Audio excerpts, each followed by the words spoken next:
Brothers and sisters, welcome back to Points of Light Radio. It's great to be back with you again. And it's great to continue on this great quest we have for light and knowledge about these different fraternal organizations. I know I'm learning a lot as I go along here. I hope you are as well. It's my pleasure to bring you a gentleman named Michael Duque. Mr. Duque is the founding secretary of the Knights of Pythias London under the Grand Domain of Indiana. He's been authorized, tasked, and was granted the care of the warrant to charter and form a Knights of Pythias Lodge in the Philippines. Now, I've covered the Knights of Pythias in a previous installment of Points of Light Radio, and I encourage you to go back and view that, as well as some of the other installments I've done here on Points of Light Radio. But a brief recap on the Knights of Pythias. It was founded in Washington, D.C. on the 19th of February, 1864 by a gentleman named Justice Henry Rathbone. Mr. Rathbone was so impressed by a play by Irish poet John Bainham about the Greek legend of Damien and Pythias. The order is headquartered in Stoughton, Massachusetts. Some of the lodges meet in structures referred to as Pythian castles. Now, as I said, my guest has been authorized to and given the charter to launch a Knights of Pythias Lodge in the Philippines. So it is yet to launch. COVID has set the organization back. But the plan is to launch a Knights of Pythias Lodge in the last quarter of this year. Now, how do fraternities launch in new jurisdictions where the lodge doesn't exist? We'll have to get Mr. Duque to explain that to us. Now, Mr. Duque is also a member of other fraternities, which he will explain to us. And he's also a writer of various materials about nursing, fraternities, and even about the pandemic. Doesn't this gentleman sound intriguing? I can't wait to introduce him to you. I honestly can. I can't wait to talk to him.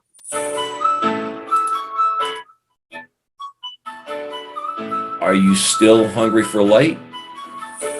Are you still thirsty for knowledge? I know I am. Just trim your lamp and follow me.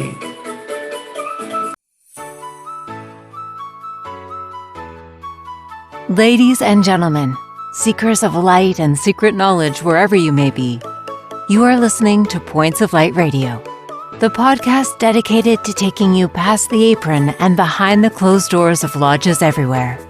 And here is your host, Stan Miller.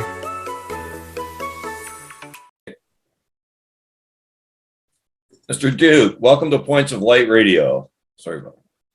Thank you very much, Stan, and welcome. Thank you very much for inviting me, and a warm welcome to all our viewers today.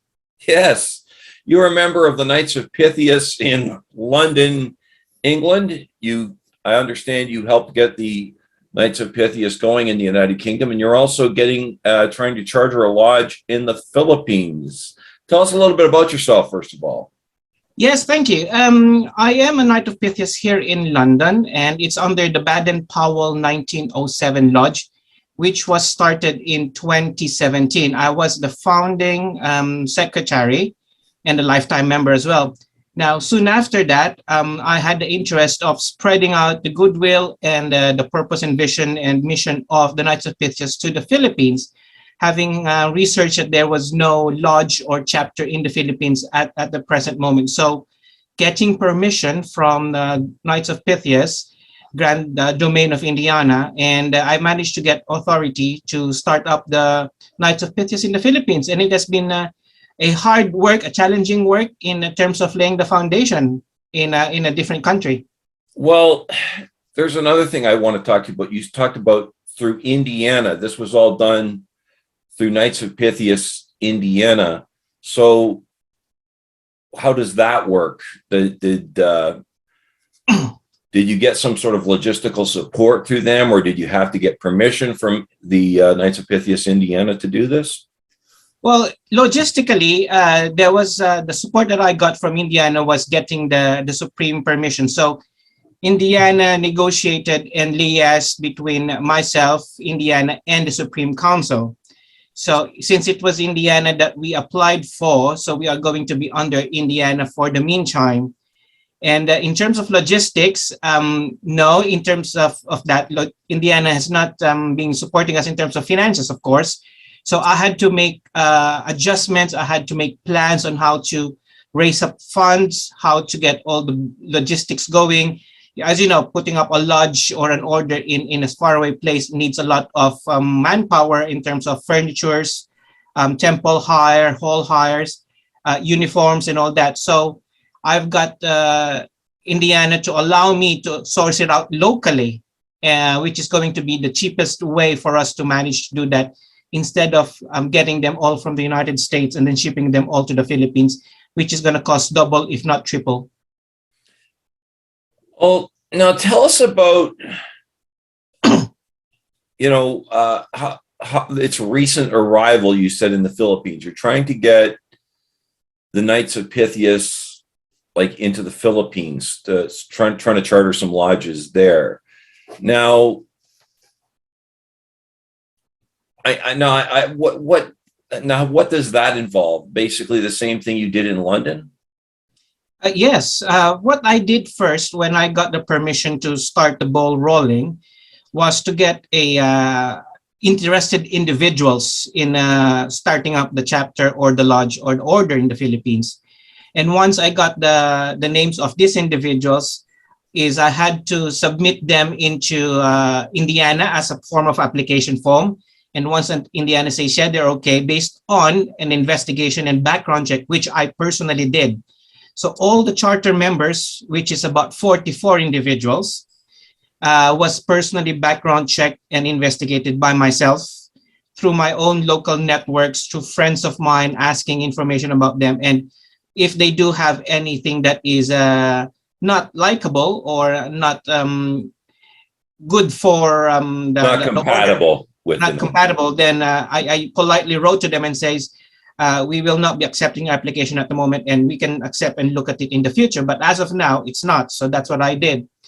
And I've managed to come down to 44 individuals. And after having these 44 individuals, what I did is I actually started teaching them, laying the foundation of what Knights of Pythias is. Without revealing any secrets of the order, what I did is introduce them to the story of Damon and Pythias, introduce them to the story of friendship, gave them reading materials about friendship, charity, and benevolence as well. And after all this I kept communicating with them at least once or twice every 2 weeks or every week. I started a chat group. I started putting the group in social media. Hence, what's happened is that the reach was trebled or even 4 or 5 times much. Wow. And from that 44, I actually have now 4 batches of 30 people each, 30 or 14 each batch. And I'm at the 4th batch. So there's about 100 right now waiting to go through the same process of being personally investigated and background checked by myself. And of course, after that is to start educating them again, just like what I did with the first 44 individuals. Now, to make the task easier, because I am not in the Philippines at the moment, I formed an investigating team, which is only known to me. So I have 3 people who are actually acting as an investigating team for me. And nobody knows who they are except myself. And I've tasked them to investigate the character, the personality of each individual applicant as well. And of course, they feedback to me, and then I actually just recheck it to see if it's okay. And then I go from there. So a vetting process of sorts. Yeah. Yes, exactly. We have we have about 6 or 7 who has failed the process. And of course, these are all individuals who have been very questionable character in integrity. But of course, we are very cautious in our ways, in the sense that if it's not really highly illegal, highly immoral, or highly uncharacteristic, we still take them in. But then we subject them to what we call patience test. Myself, it's a test that I've developed. It's a filtering stage that I developed, which means that you might be compatible, but not now. So what we'll do is we'll just make you wait for 1 or 1.5 years. If you're still interested after a year or a year and a half, then yes, we'll take you in. If not, you'll fall off the queuing process. So it's a filter, it's a constant filtering is what I did. Knowing the system of fraternity in the Philippines, we just don't want anybody. We just don't want what's called instant fraternity members. We want good quality members, and quality is what we want and not quantity really. But so far, our vetting process is proved to be very successful. We have failures in them. And even now, even if some of those who has passed the first stage of the vetting process, they still fall off because they cannot wait for the next stage. They are very impatient. They just want to learn and learn and learn quickly. I said, no, there's a process. So these people who are very impatient, they just fall off the sides as well. So they've fall off the second filtering system. So there's a lot of filtering system I have put in place. Well, do you actually have any members there yet? Maybe that are kind of members at large or anything? That I don't know if we do have any members at large in there, but if we do have, I do encourage them to get in touch with us because that would really help us and myself when I start the official chartering process in there, or recognition as we call it, which is going to be towards the end of September or first week of October. That is the official charter and recognition ceremony, which we are planning right now. And we do have invited the Grand Lodge of Indiana. And of course, we have invited the Supreme Council as well to come and visit us and officially institute the charter in the Philippines and hopefully in the region, because that's going to be the first in the region as well. Now, some other questions about this. Will women be part of the Knights of Pythias in the Philippines? Are you going to allow them to sit in your lodges?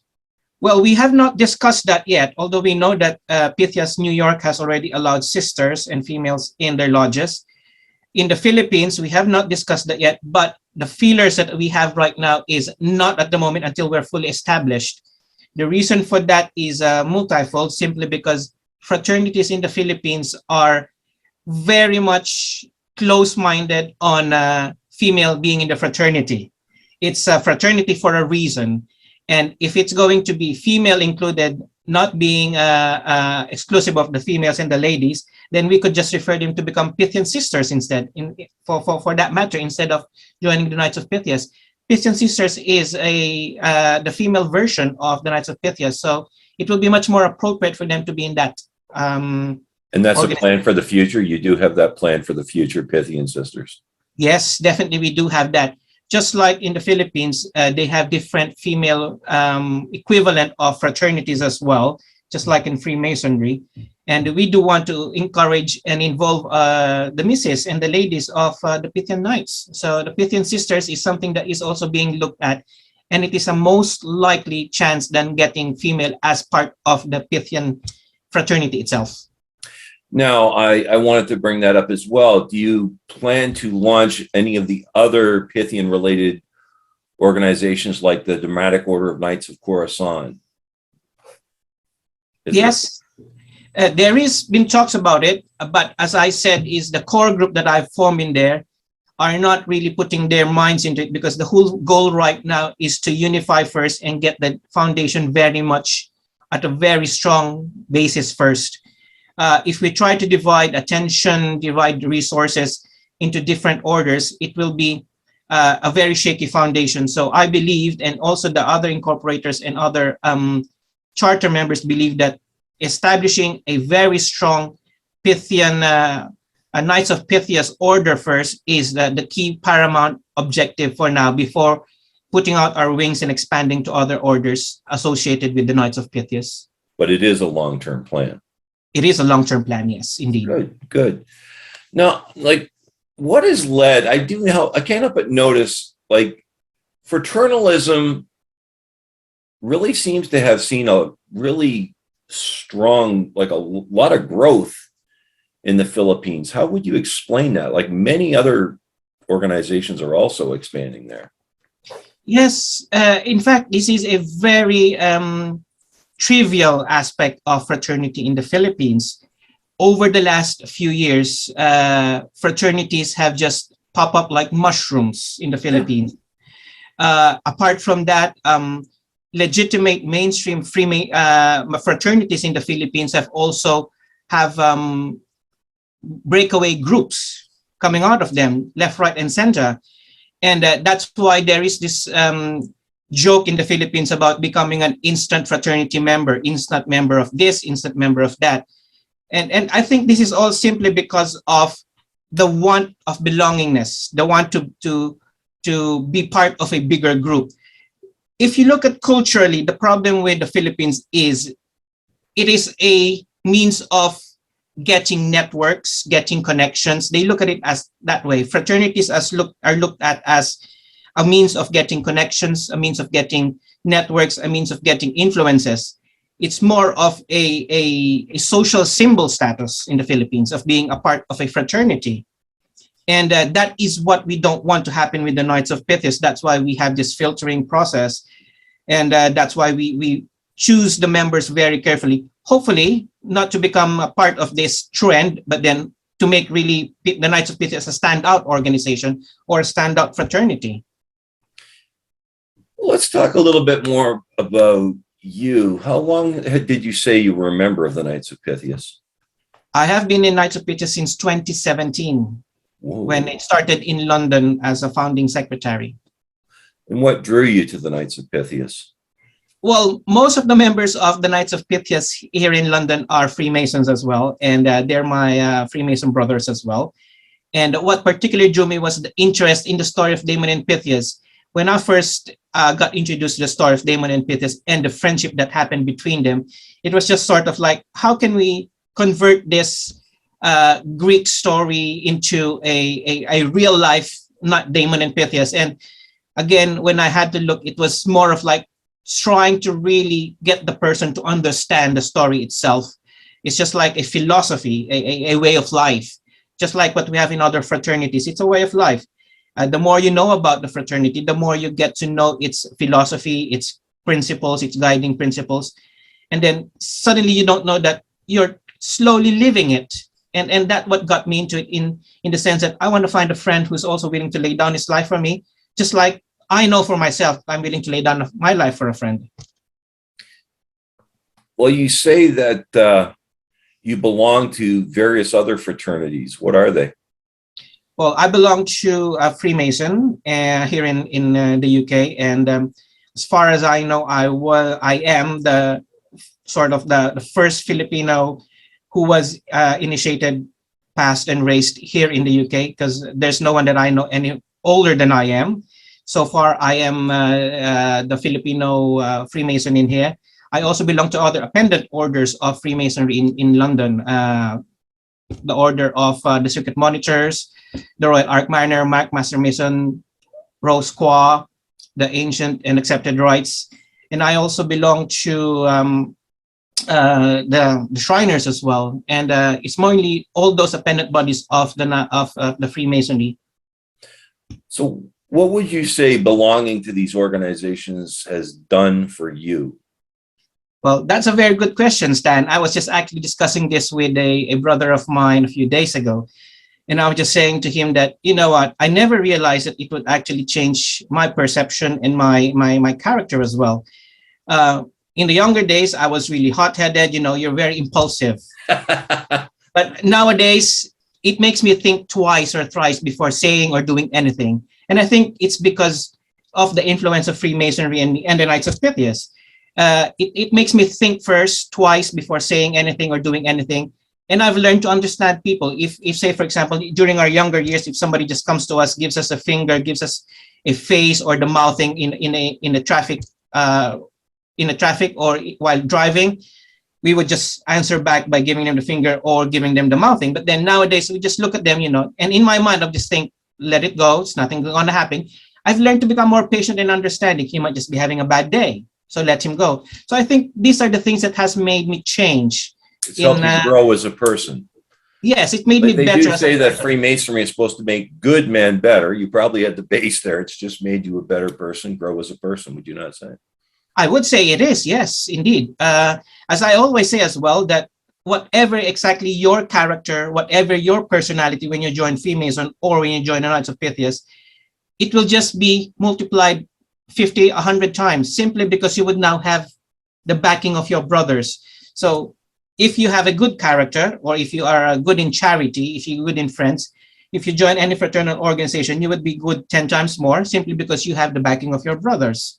But if you are a character who has, for example, a hot-headed character, chances are, not always, but chances are you might be more hot-headed 5 or 10 times than before, simply because you know if you become hot-headed, you have brothers to protect you as well and support you. So again, you're exactly right, Stan, about saying that whatever your character is when you join any fraternity just gets multiplied. So, but if you have good brothers around you in these fraternities, they're the type of people that'll throw that glass of cold water on you and go, okay, now, come on now. That's what you expect. That's what we expect of all our brothers to do. But sad to say, I mean, it is reality. We still have some brothers in our own fraternity who would do otherwise. Yeah. Well, now you say this is what it's done for you, but what can the Knights of Pythias do for the Philippines, do you think? Well, I think what's happening is what it can do to the Philippines is give it a new fresh of look at fraternity. With the existence of different fraternities in the Philippines, with coming up of different instant fraternities in the Philippines, they do conferral online. Would you believe that? And that is something that I've never heard of, getting an initiation online in a fraternity, and then that's it, you're a member. Even before COVID? Yes, they were doing that, yeah. And I was just saying, that is not right. I mean, where is the tradition? Believe you me, I have had inquiries on the Knights of Pythias saying that, can I become a member of the Knights of Pythias, and will you be doing our initiation online? And just said, sorry, you're rejected right away. We don't want that. We don't want that kind of mentality in here. So I think in the Philippines, heard it said that there is an atmosphere that doing these things in person with other members of the fraternity around, there is an atmosphere, there is a certain, there's something to be said for that it does actually, it does actually add to the degree system or to the initiation process. It does. It adds the value to it. It's an experience that is never experienced online. It is an experience that can never be repeated, no matter how many times you do it. Experiencing it the first time is always the best. It's always going to be the first and the last. And I think as well, going back to your question of what I think the Knights of Pythias will be giving to the Philippines, is that it will be giving the Philippines a new fresh set of fraternity, a fraternity to look at, to admire at. Again, hopefully it will bring back the concept and the idea that there is no such thing as to each his own.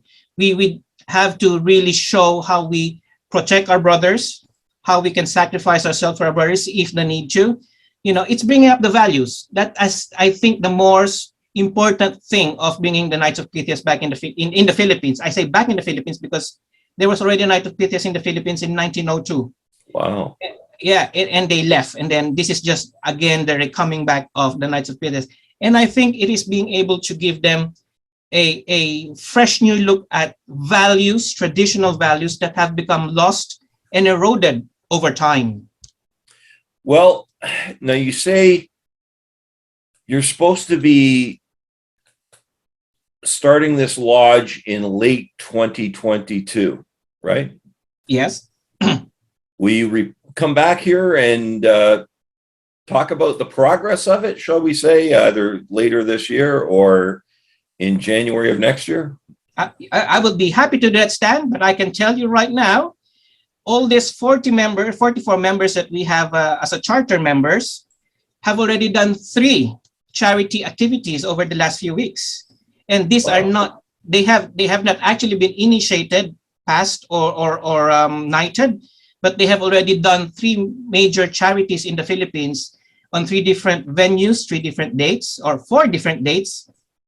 And there is still 3 more in the pipeline happening in the next few months, even before they officially get a charter recognition. And this is how this quality of charter members are. And as I said, we have 4 batches. Each batch is about 30 to 40 in each, and we're on the fourth batch right now. We're still backlogged in the processing of these applicants. So is this going to be one lodge right now for the time being? Very good question. We do have plans on making sure that everybody gets and starts off in the same page. So they will all be one lodge. Where? And soon after, it's going to be in the capital, in Manila. Okay.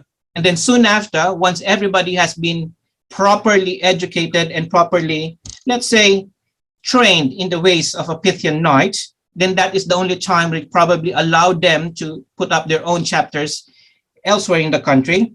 But there is a catch to that, because before they do that, they would have to satisfy a number of requirements, such as make sure that the first chapter members they would have in there would be properly trained in the capital for at least a year. So it's basically apprenticeship. We're bringing back the system of apprenticeship. Good. It's not that if you have the money, you have the people, you can just put up a lodge. No, it's not the money, it's not the lodge. It's how you present yourself, the character itself is what we're hoping to make the Knights of Pythias a very different lodge or fraternity in the Philippines. So what, are you going to have a team go there and start initiating people, or do they have to come to the United Kingdom to be initiated? I've been in touch with the Supreme Council and with Grand Duchy of Indiana. We will be going into the Philippines towards the end of this year during that charity ceremony, charter event, and do the process in there as well. Well, Mr. Duque, I appreciate your time today, and we'll definitely have to have you back and hear about the progress of this. Thank you very much, Stan, and thank you very much to our listeners and our viewers. I hope you enjoyed our time today with Points of Light Radio, and you click that subscribe button, and we'll let you know about anything we have. Thank you, sir. Thank you.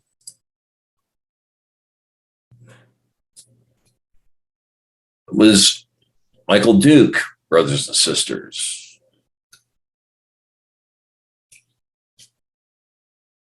I love how open he really was here on Points of Light Radio. I love how he just invited you to take a look at the Knights of Pythias. And it's also exciting to see the Knights of Pythias growing and re-energized, as well as some of the other organizations I've covered here on Points of Light Radio.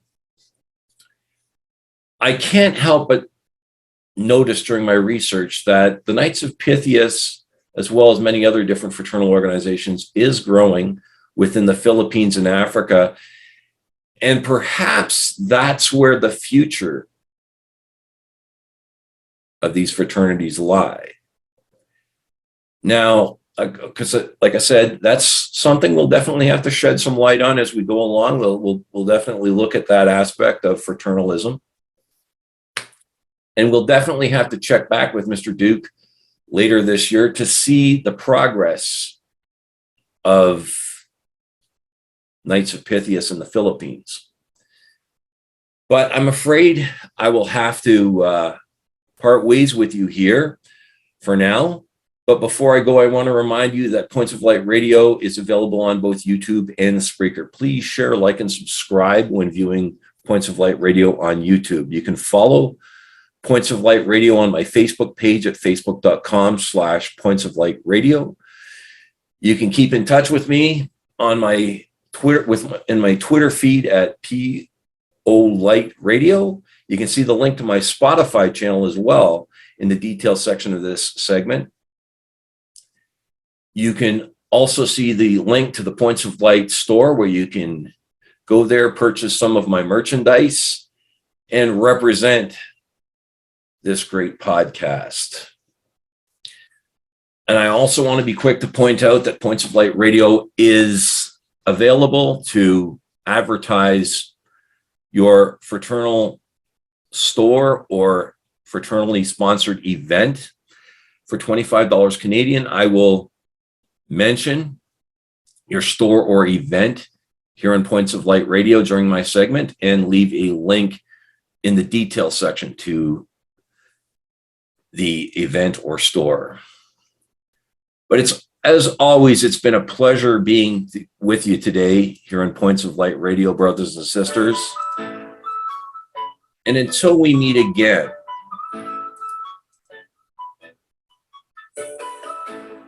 just step into the light.